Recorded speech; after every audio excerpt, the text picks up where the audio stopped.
Ассаламу алейкум ва рахматуллахи ва баракатуху. Құрметті бауырлар, Алла тағала өмірлеріңізге береке берсін, істеріңізге береке берсін.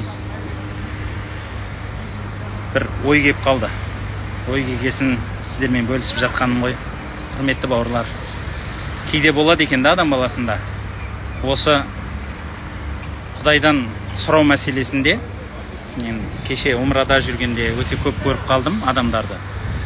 Біреулер Құдай маған берді ғой деп жай ғана сұрағысы келмейді екен. Біреулер Құдай маған бермейді деп сұрағысы келмейді екен. Біреулер мен Құдайдың алдында кіммін деп сұрағысы келмейді екен. Бірақ бұның барлығы қате пікірлер. Алла тағала өзінен дұға қылғанды, өзінен сұрағанды жақсы көреді. Құдайдан әрдайым сұрау керек. Сізде бар болса да сұраңыз. Сұрайтын нәрсе ойыңызға келмесе де сұраңыз. Қалаған нәрсені сұраңыз. Еш нәрсе сұрай алмасаңыз, әсем бір дұға үйреткім келеді. Пайғамбарымыз саллаллаху алейхи ва салламнан бір кісі тұрып сұрайды: "Уа Расулалла, мен Алладан көп нәрсе сұрағым келеді, бірақ айтсам ұзақ, қысқа айтсам тілім жетпейді.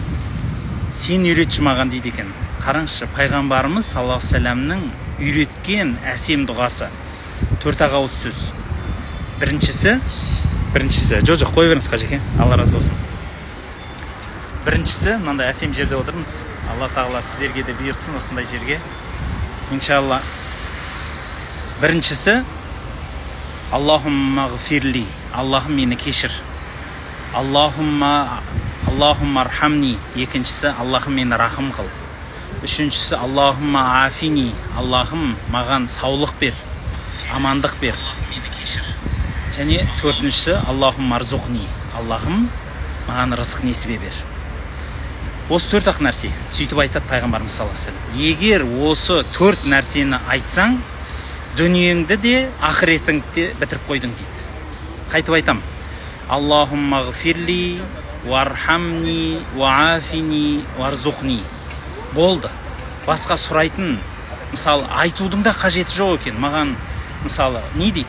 Үй бер, перзент бер, көлік бер, денсаулық бер, бәрі ішінде бар. Аллахумма ғфирли, вархамни, ваафини, варзуқни. Осы 4 дұға, 4 ауыз сөз. Алла тағала істеріңізге, өмірлеріңізге береке берсін, дұғадан айырмасын. Құдайға көп жалбарыныңыз. Қайда болсаңыз да Құдайды ұмытпаңыз. Ассаламу алейкум ва рахматуллахи ва баракатуху.